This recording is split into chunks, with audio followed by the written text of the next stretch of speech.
What is up, my loves? Welcome back to another episode of the Fully Alive podcast. My name is Stephanie Elsperman, and in this episode, you are going to learn the art of getting more done in less time by creating repeatable systems that automate specific areas of your business and your life so that you can consistently show up for your goals and habits while still freeing up brain space to focus in on the areas that matter most to you, whether that's a specific creative project in your business, whether it is a side business that you're starting, whether it is having fun or playing or just overall being present with the people who matter most in your life. Systems are truly the key to get there. If you've been saying that you want to be the type of person who does it all, who creates space for all these different areas of your life, but for some reason it's not clicking. You're like, Steph, how can I show up for my habits in all these areas all at once?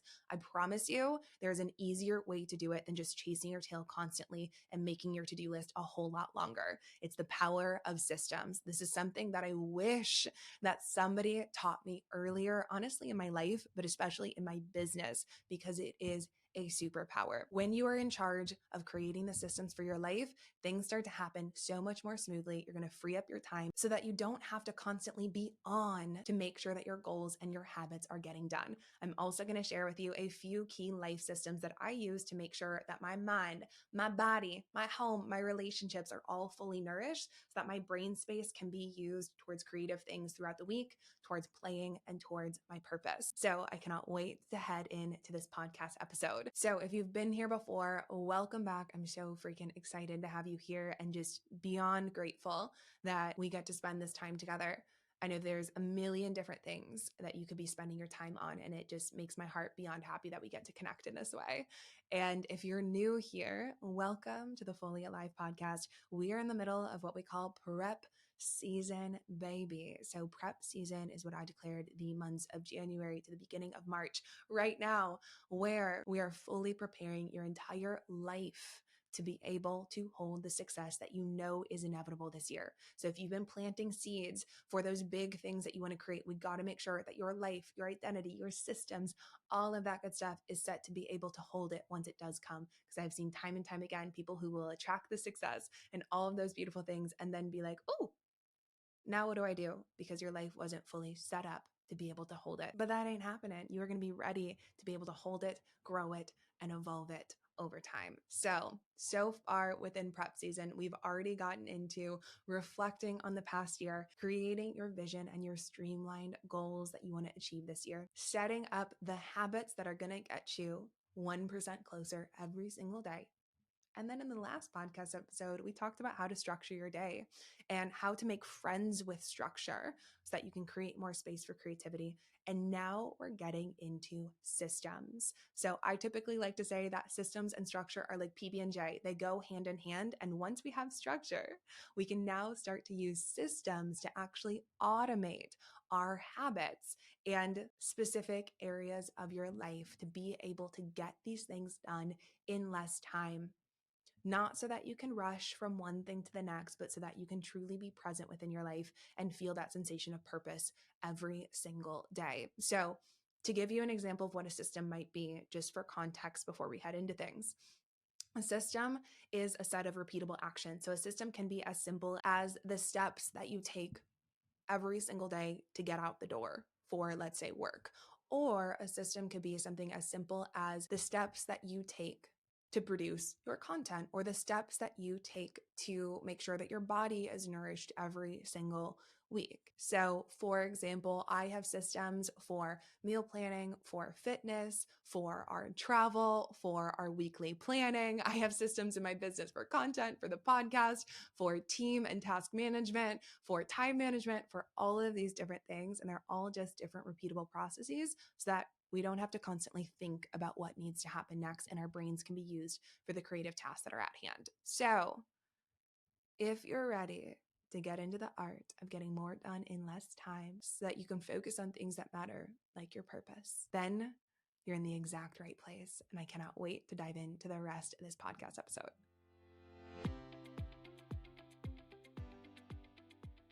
So First things first, what are systems? We're going to get on the same page because there are a lot of misconceptions around what systems are and are not. So, how I like to think about it is, let's say goals are your target. They are that location that you put into Google Maps and you say, I want to get there. Google, take me there. Habits then are the vehicle to actually get to that place, right? So your habits are the things that you're doing on a daily basis that you're showing up consistently for that are going to move the needle towards you getting to that goal. Well, then systems are the highway to get there. They are a faster and more efficient way to actually get to the location that you want to go to. And if you think back, highways were created because people were traveling amongst roads for years and years and years, and they got together and they said, there has to be a more efficient way for us to do this. So let's come together. Let's create a direct route for how we want to get to these different places so that we can all get there a little bit more swiftly and smoothly, hopefully, right? So highways are not necessarily about being in a rush to get to your destination, although many people will treat it as such, but they're about getting you there even faster so that you can enjoy more time in your location rather than having to be in the car and travel amongst these bumpy roads and figure out how you're going to get there. It's a direct route to be able to get there so that it's a little bit easier and more streamlined. So if we bring this into systems, and what this looks like in our case, it's about creating a set of repeatable actions that are going to get you to your desired result, so that you don't have to continue recreating the wheel every single time you want to show up for your habits and say, what are all the steps that I need to take in order to get there? And how am I going to execute them? And when am I going to execute them so that I can complete this one habit? Do you understand how much brain space that takes up of you having to plan when, where, and how you're going to complete the habit every single day? It's wild to me. And this is why I'm such a fan of systems, is because it's the easiest way to be able to automate certain areas of your life so that you can be present in the areas that matter most to you. You can use your brain power actually on the task. So, why I first started getting into systems is, honestly, I feel like I've been in systems my entire life. It's just how my brain sort of organizes information. But I first started noticing the power of systems when we moved to Connecticut. And some of you know the backstory, but previously I was living in Denver. I was in my cute little apartment, living my single girl life. Nolan and I got back together, and immediately life gave us the most beautiful opportunity to move out to Connecticut. Now, in Connecticut, not only do we now have a home that was built in the 1770s, so she loves a lot of care. But then we also have our partnership. We also have two businesses under one roof. Not only do we have two businesses, but we also have a storefront that's actually attached to our home. It's a jewelry storefront because Nolan, my partner, is a jeweler. And so when we first went through this entire life 180, I started to notice myself get really overwhelmed, which will sometimes happen when you go through a quantum up level. This can happen in your life or in your business, where life suddenly shifts incredibly rapidly and you find yourself amongst everything that you had asked for. However, your life might not have been prepared to be able to handle everything. And so I started to notice all of this overwhelm happening within me. And I felt like I was being run by all these different responsibilities in my life rather than me running it. And so the first step for me was assuming this identity of, I am the one who's in charge here. Like, I am not a victim to these things that I've manifested in my life. I am the one who's in charge. I am the leader of this entire ship. I say what happens when in my own personal life. And so from there, if I am in charge, okay, well, let's find a way to be able to hold all of this. Because the silliest thing you can ever say to yourself, ever, and I will never use these words, I can't handle this. Take them out of your vocabulary, because the mere fact that something is in your lap means that you can handle it. It's just about up leveling the things within your life to be able to meet it and therefore really find your power in that instance. And so from assuming that identity of I am in charge, I started to really start streamlining and creating systems around things that we just naturally do within our life. So making it actually easier and automating, taking the decision making completely out of it so that we can actually get things done and create space to play. Because we started to notice that our entire weekends were filled with doing different like tasks and things around the house. And our days were like, there were so many things that were going on. We're like, we need a solution to get into this. So enter in systems. And when I tell you this has absolutely revolutionized our ability to get things done, to be in a more harmonious relationship, to be able to create more space for play, to be more efficient in our businesses, I tell you, it has revolutionized everything. And that's why I'm breaking everything down in this podcast. So, why overall do we create systems? Because we got to know why we're doing something in order for it to actually stick. So, the first reason is that it frees up time and brain space. Decision-making fatigue is so real. I've talked about it before on the podcast because it is something that I think most high performers don't recognize. You likely have a very overactive mind, which is one of the greatest parts about you being such a high performer in life. However, what that also means is you might think about a lot of things constantly throughout the day. And if you are also thinking about the steps that you need to take in order to fulfill this habit or get something done, over and over and over and over, it's going to take up just as much energy as it takes to actually complete the thing. So I started to notice this and I was like, hey, the sooner that I can create a system for something with a process and then automate it in my mind so that I can take the decision making out of it for the simple things within my life, we get back our brain space. We get back our energy to actually focus on what really matters.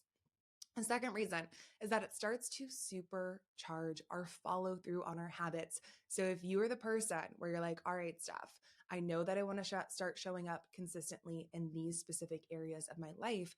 These are the habits that I want to implement, but for some reason, they take a lot of energy to get them done. You feel like for some reason, it's not fully sticking within your life. Systems help create follow through because, again, they take the decision making out of it, automate it so that there is no question, you just get it done. I've seen this so clearly with workouts. When I started to create a system around my fitness and my wellness, there was no question, it was just getting done. And my body up leveled to be able to meet that system. And I'll share more with you on that throughout this podcast. The third reason is that it creates reliable outcomes. So when we have a system, we then have a repeatable process. So we break it down step by step into what needs to happen.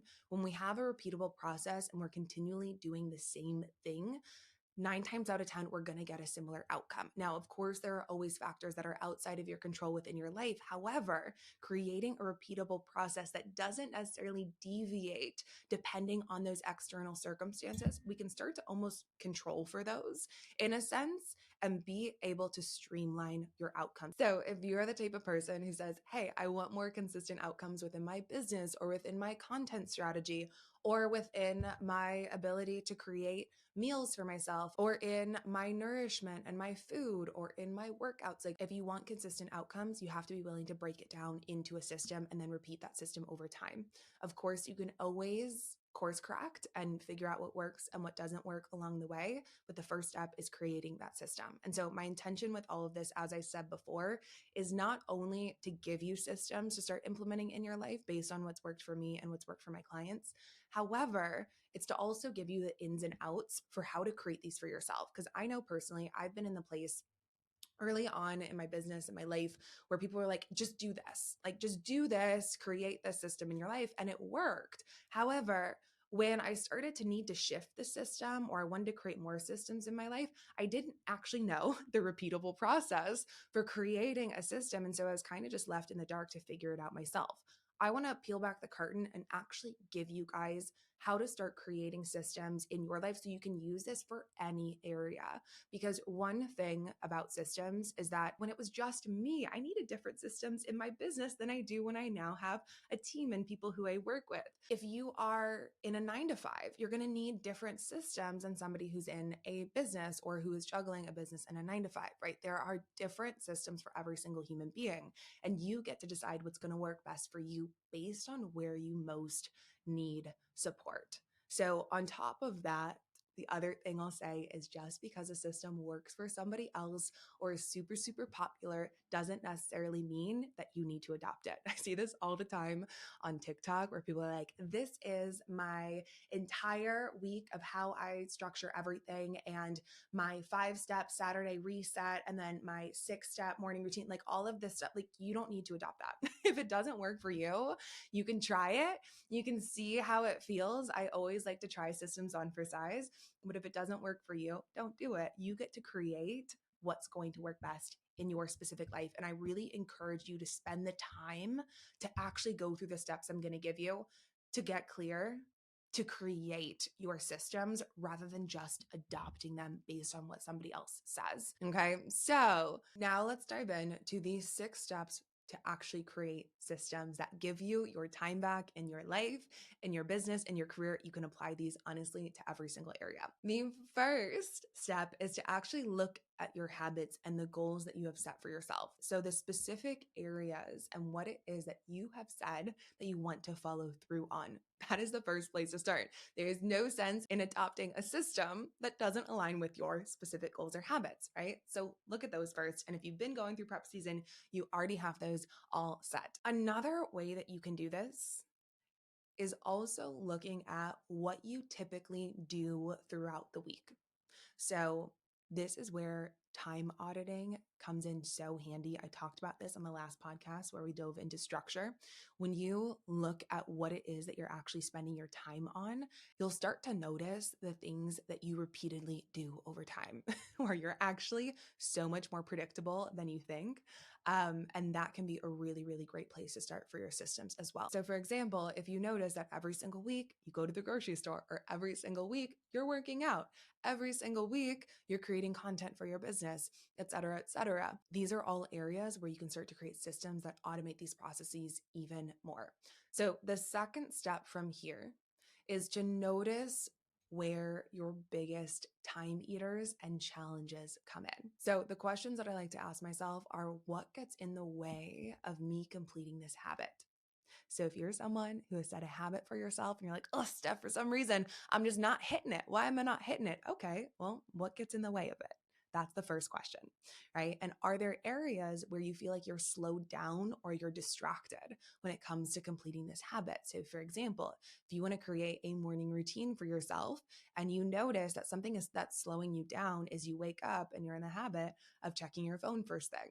Or something that's slowing you down maybe is even the night before, where you get stuck on the couch because you're overtired and you just keep watching Netflix because it's so much easier than getting up and getting yourself ready for bed. If you've been there, you understand what that's like. So make note of them, right? We're not judging them. We're just noticing. If you're going the route of looking at what you typically do within your life, you can also ask the questions, where do I need most support? So for example, if you get overwhelmed with cooking dinner constantly every single night and doing the dishes every single night, oh, we could maybe create a system around that to make it a little bit more streamlined. If you need support, not speaking from personal experience, if you need support getting out the door to go travel, whether that's to catch a flight or to take a road trip, like getting out the door is just something that's tricky, we can create a system around that. Start to get to notice where you need support.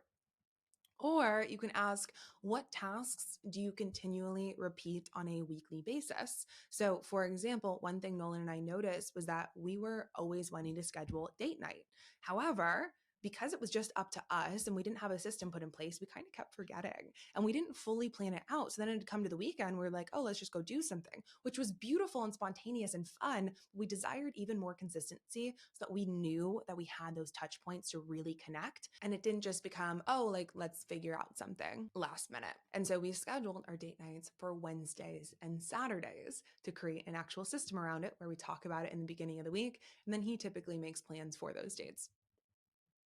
The third step to create your systems is to find the solution. So once you notice what's slowing you down, what would make this area smoother? So in that example of date night, what was slowing us down is we didn't plan it. We didn't have a set day where it was going to actually happen.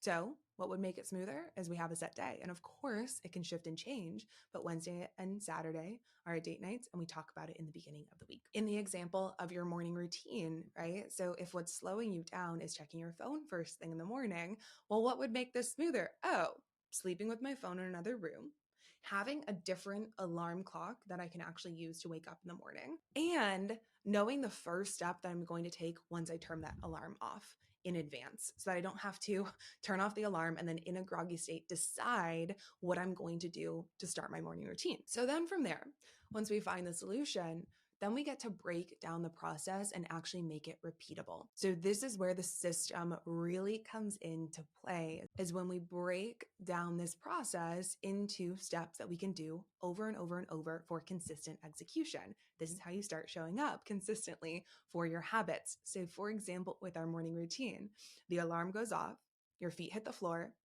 you turn on a song right away. This is a trick that I love to use because songs have a way of just boosting our energy and shifting our state. So I turn on a song that puts me in a good mood. I drink a glass of water and I open up a menu of items for my morning routine. So this might include things like journaling, breath work, meditation, going outside and getting sunlight in my eyeballs for 10 to 20 minutes. Sometimes it can just be making tea or having a few moments with my partner in the morning, and then I get ready.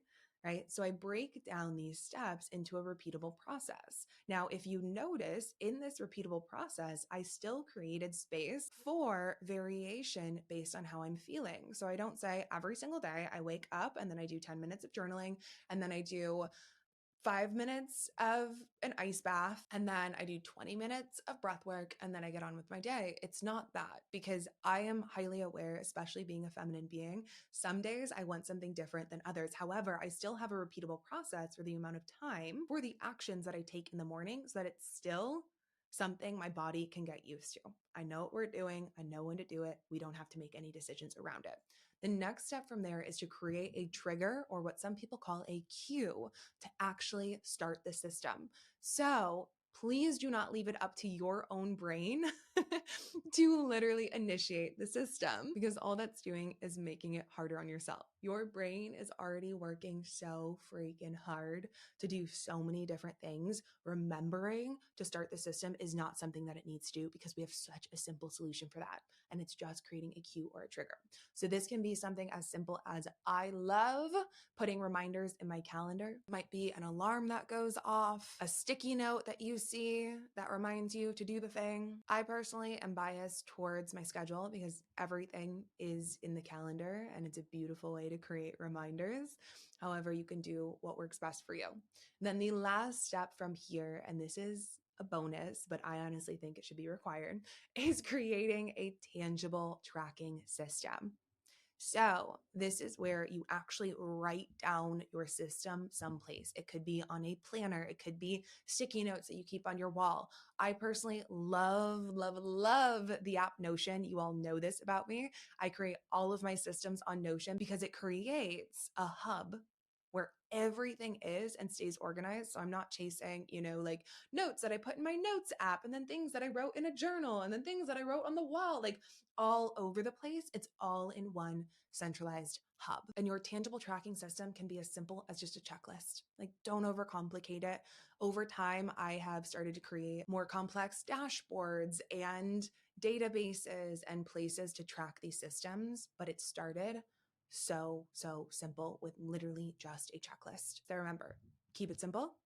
Give yourself something to come back to. All right, now that we have the actual steps to create systems down, I'm going to show you guys what this actually looks like implemented in life, and also give you a few examples of systems that I personally use every single week to make sure that my mind, my body, my relationships, my home are all fully nourished, that I can spend my brain space getting into things like my creative projects, business, play, fun, adventure, all of that good stuff. So if you're the type of person where you're like, I want to make sure that my life is fully taken care of, even when I'm incredibly busy, these are going to be your BFFs. So, as I said before, with all systems, they're very highly individualized. So I'm going to share with you what works for me, what I've seen work over time, what my clients have implemented.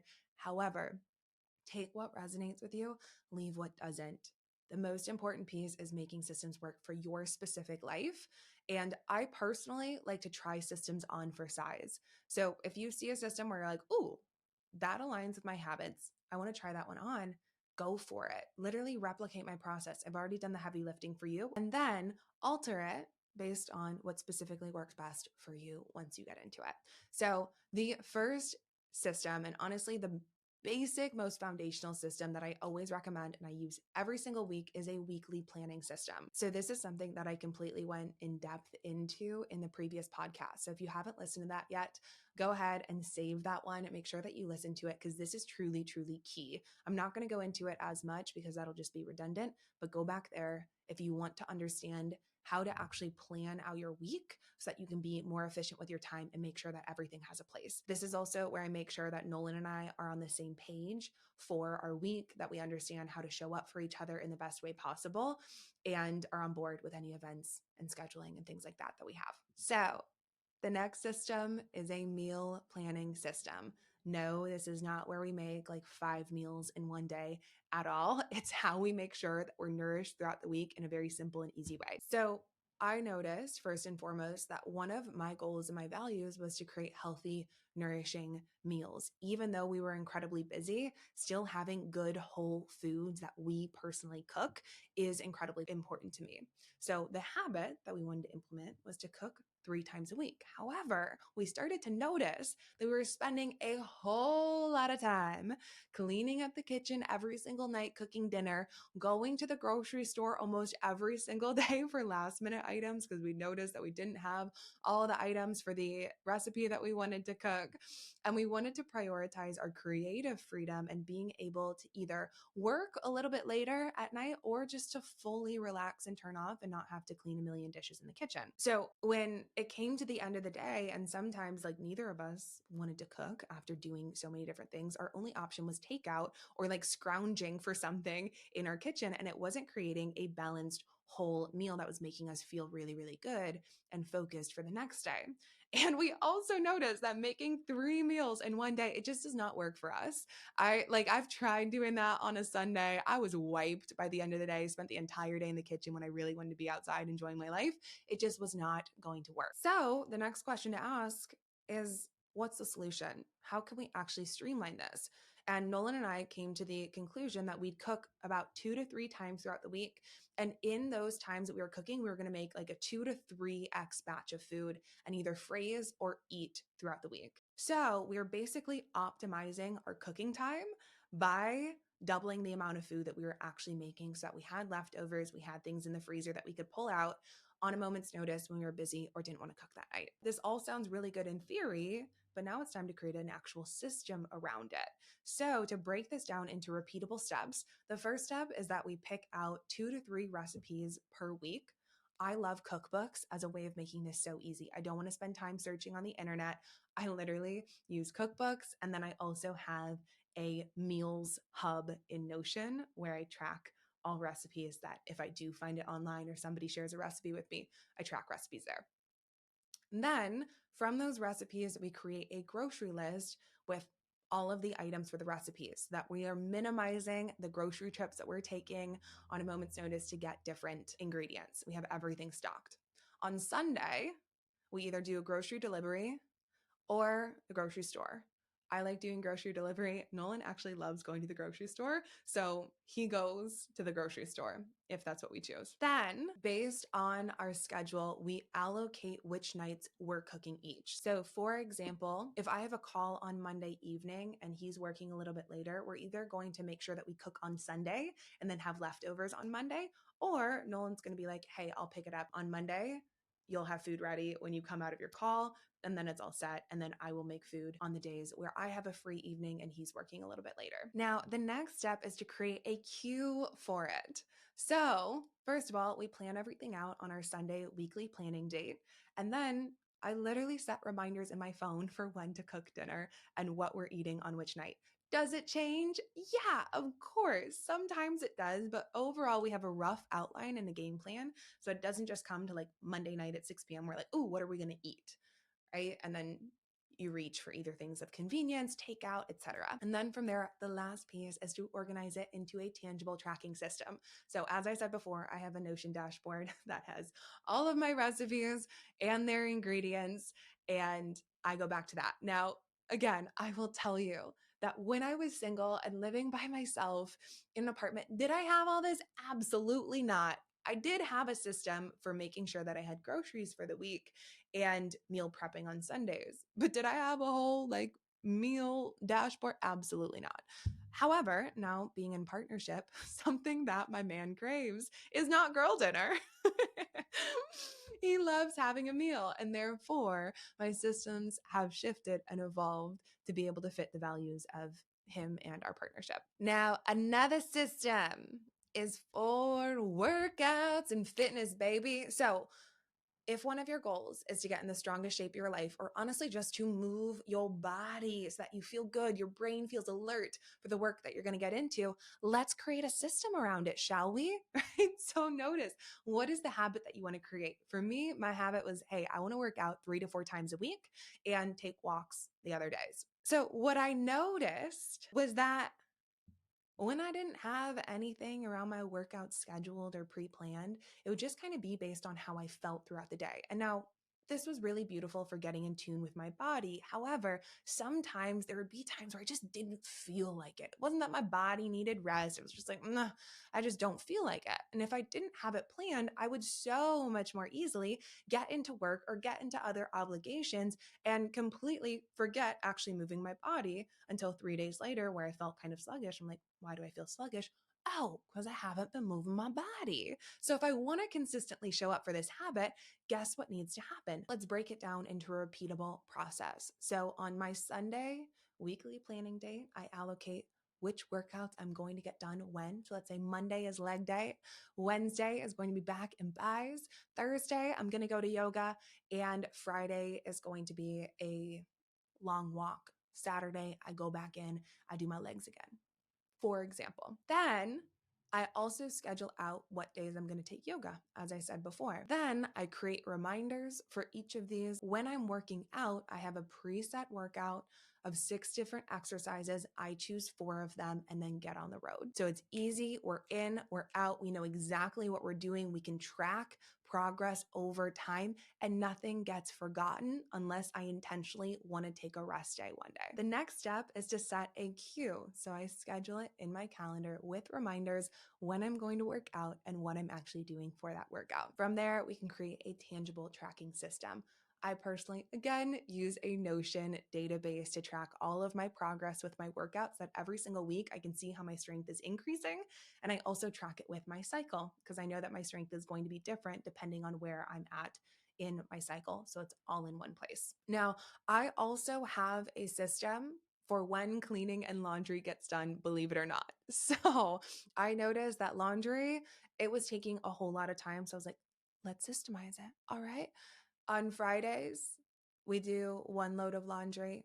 Saturdays, we do about 2 loads of laundry, wash the sheets every single week. And then Sundays, we fold. Super, super simple, but there's no question of when the laundry is getting done. It just is. Cleaning, same thing is true.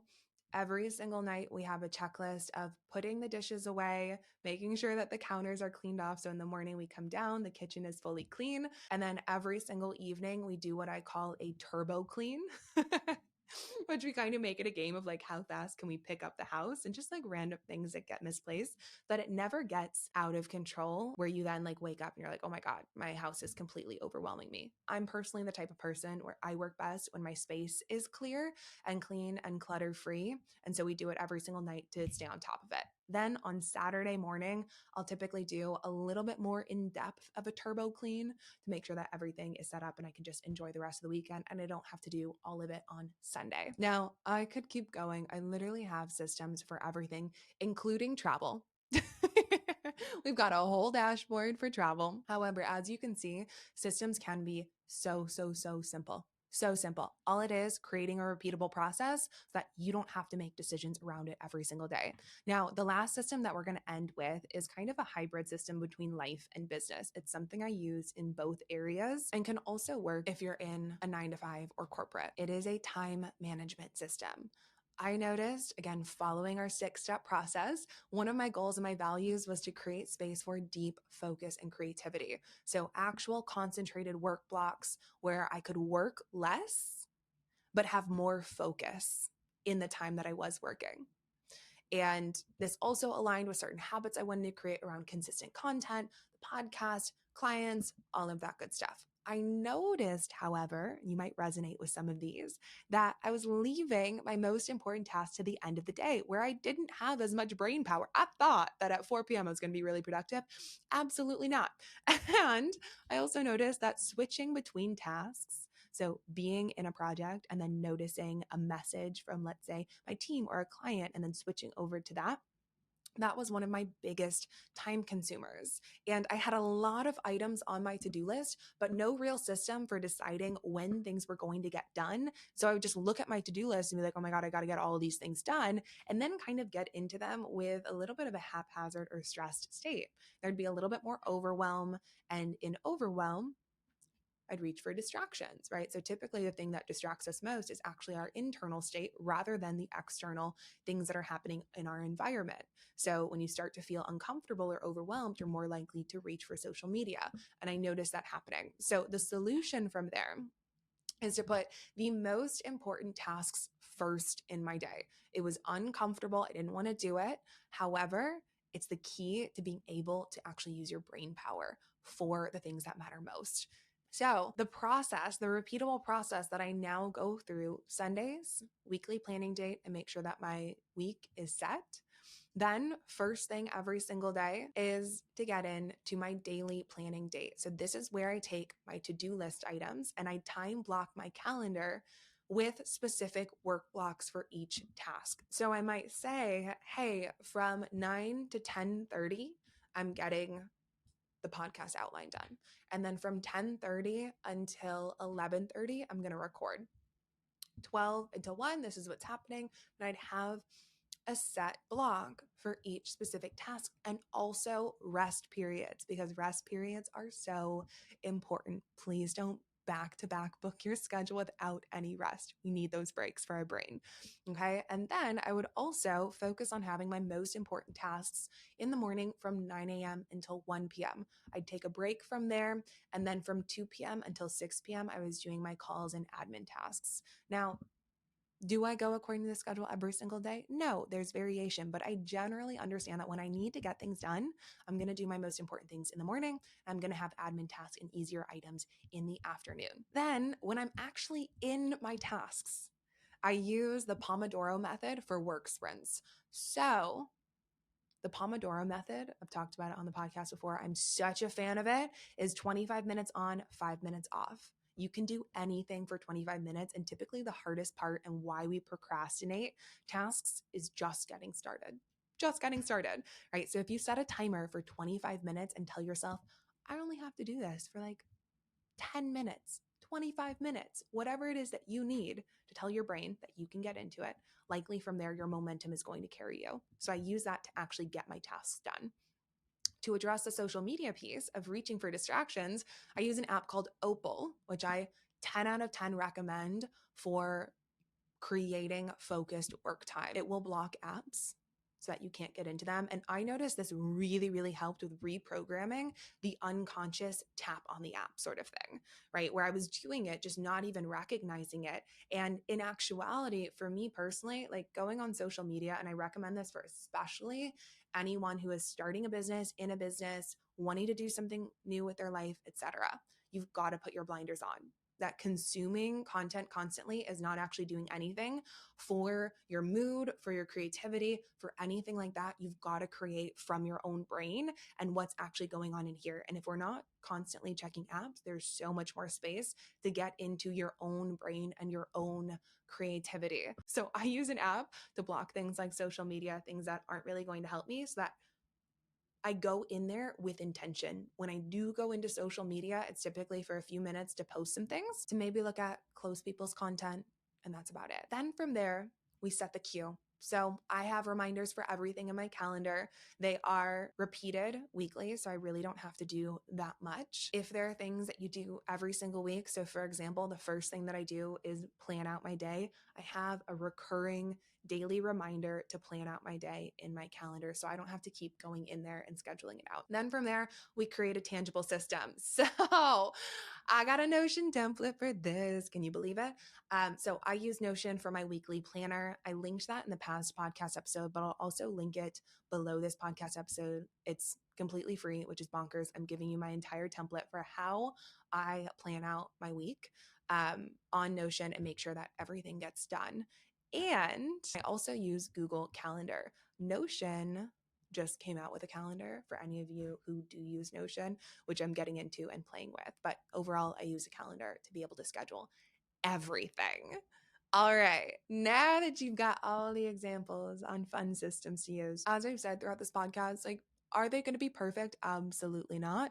Please do not shoot yourself in the foot with self-criticism just because something isn't perfect or you have an off day or anything like that. Does not mean that you're not able to create systems in your life. It just means that sometimes they might take a little bit of time to get used to and implement. This is true for any new thing. It might take some time in the beginning to start it up. However, in the long run, it's the very thing that's going to save you time, energy, and brain space that you can consistently get into the things that matter most, like your purpose, like play, like the creative projects that really light you up. All right, my loves, that is a podcast episode that I have for you all today. I hope that something dropped in and deeply resonated with you, changed your life. Go get into your systems, go have fun creating them. And if you think of someone that you think this might resonate with, go ahead and send it to them so that you guys can start creating your systems together and we can just change even more lives. Have a beautiful rest of your day, and I will see you on the next episode. Mwah!